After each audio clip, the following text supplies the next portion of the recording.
Hai guys, ketemu aku lagi.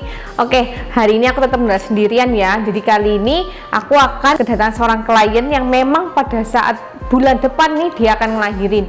Dari situ kita akan mengulas nih potongan apa yang cocok nih untuk tiap customer yang memang ngelahirin, kan memang beda-beda nih untuk bengkaknya di mana yang harus kita tutupin. Hari ini kita akan membuat satu contoh, kita akan permak dia, makeover dia gimana nanti.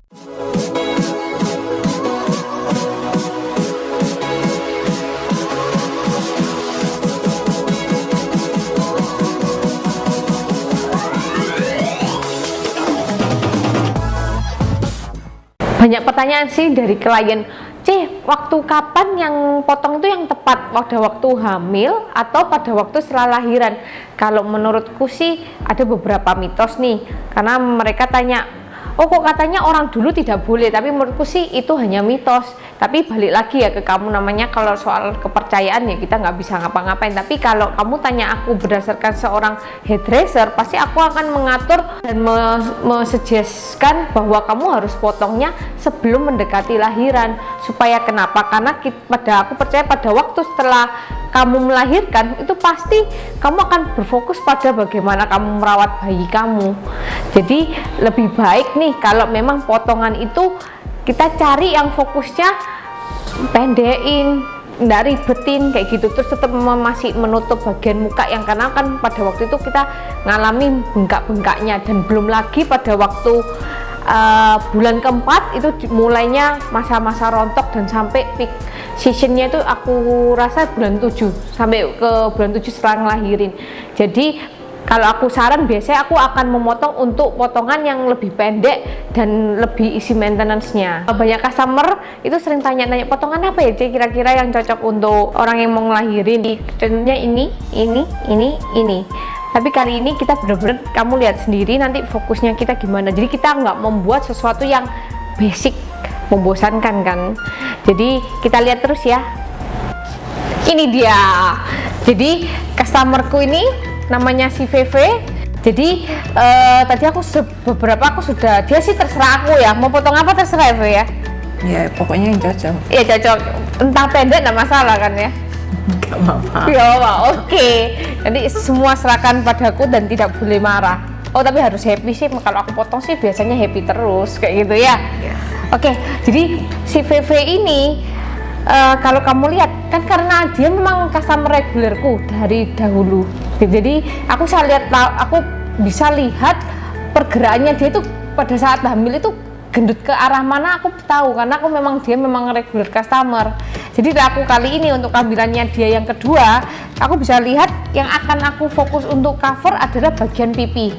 Kenapa aku bilang nggak usah leher nih? Karena aku merasa tidak terlalu berbeda jauh ketika dia masih belum hamil. Jadi untuk ukuran size lehernya is okay, nggak perlu kita cover.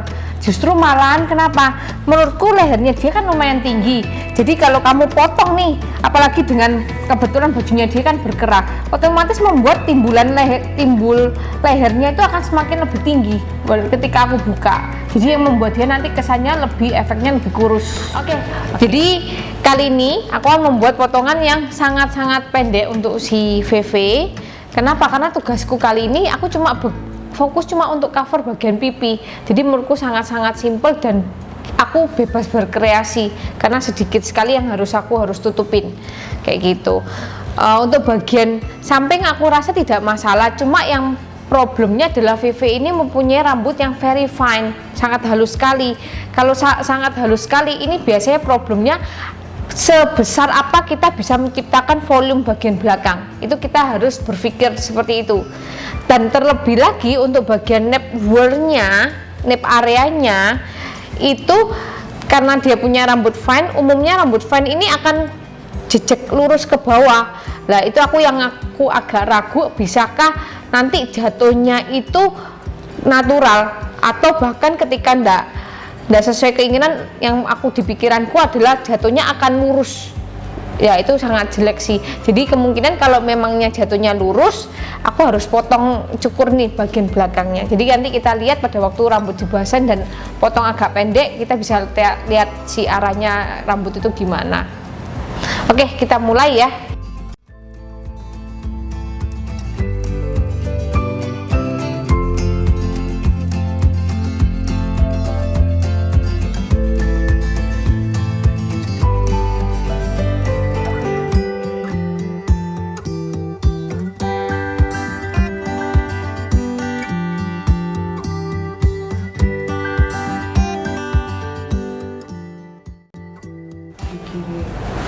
Kalau nyusuin boleh color ya?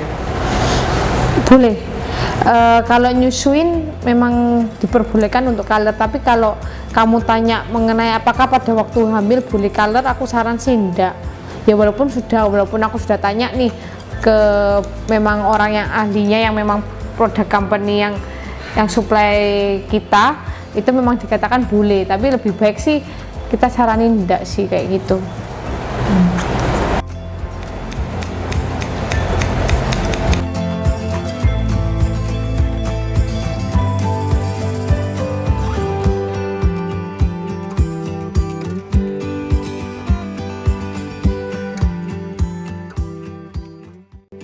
Sini bagusnya dia, good newsnya adalah ternyata hairline-nya dia lumayan kelihatannya, walaupun kita potong pendek dia jadi tambah natural, bukan sing jengat keluar berdiri ke atas kayak gitu.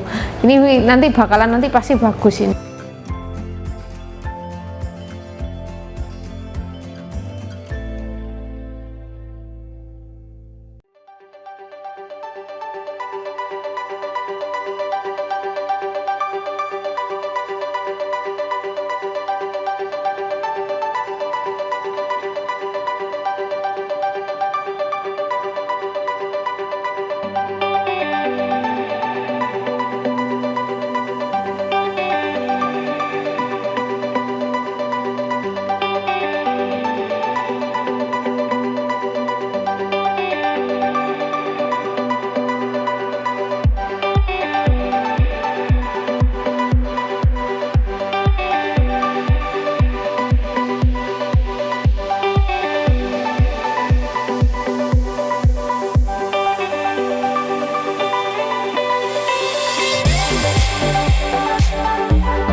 Jadi kekurangannya VV sendiri ini sebenarnya dia mempunyai bentuk kepala yang agak flat.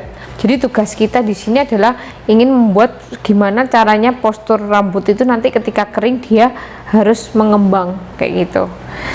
Di sini aku akan membuat sesuatu yang nantinya akan aku buat sedikit undercut ya.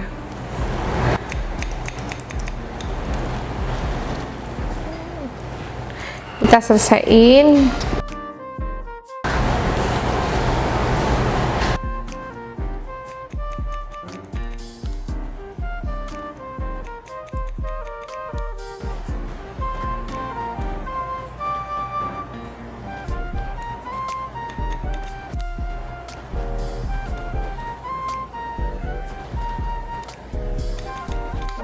Kalau kamu lihat di sini adalah sebenarnya kan dia ada thicknessnya di sini. Jadi nanti aku akan membuat sedikit undercut supaya pada waktu di sini pendek, seolah-olah ini slim down, ininya baru mengembung. Jadi aku akan bagi menjadi 2 bagian lagi untuk memberikan kesan lebih kembung.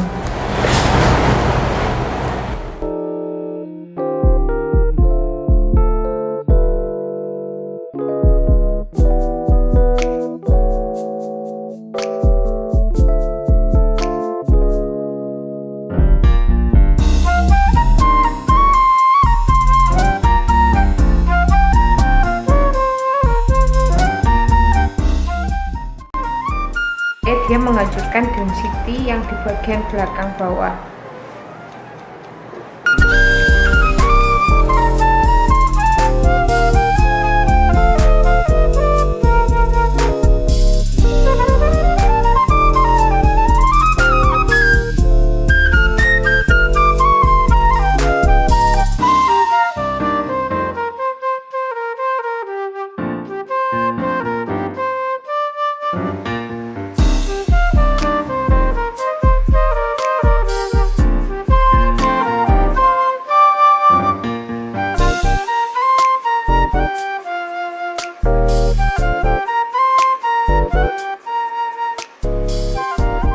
Tinggal lakukan habis di blow, tinggal lakukan finishing dikit, yaitu adalah memberikan tekstur di bagian layer, sehingga pada waktu dia rambutnya move otomatis kelihatannya ada softnessnya kayak gitu, layernya lebih kayak terdefinisi gitu.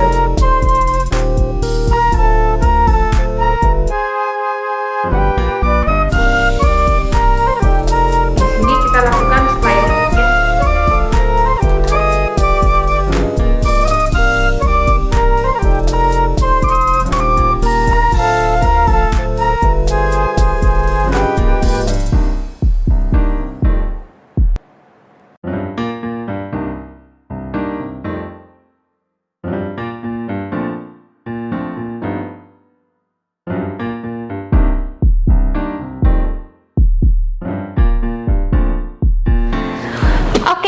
Gimana rasanya?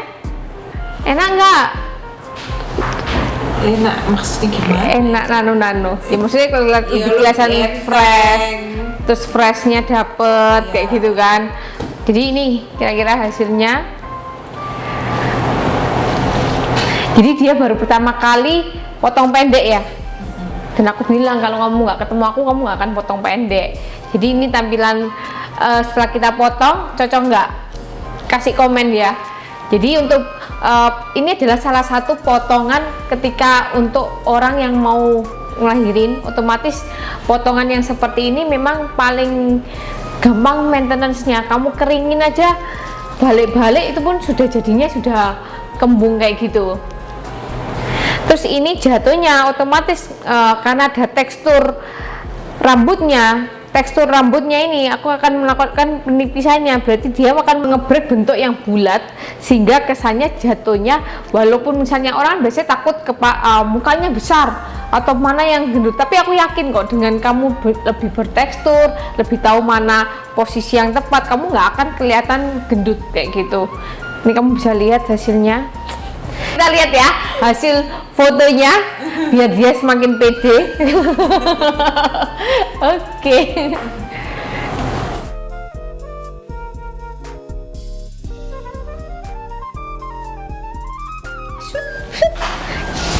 Oke, selesai sudah session hari ini. Gimana nih menurut klienku hari ini? Pasti kalau potongan pendek sih memang kelihatan lebih fresh ya. Kemudian lebih ringan juga di kepala. Nanti mungkin kalau aku punya babynya udah keluar, jadi aku nggak repot ngurusin rambut lagi. Terus kalau punya baby lagi, pendek lagi kayak gitu ya? Ya nanti dilihat lah. Dilihat apa kata suami. Oke, bye bye. See you.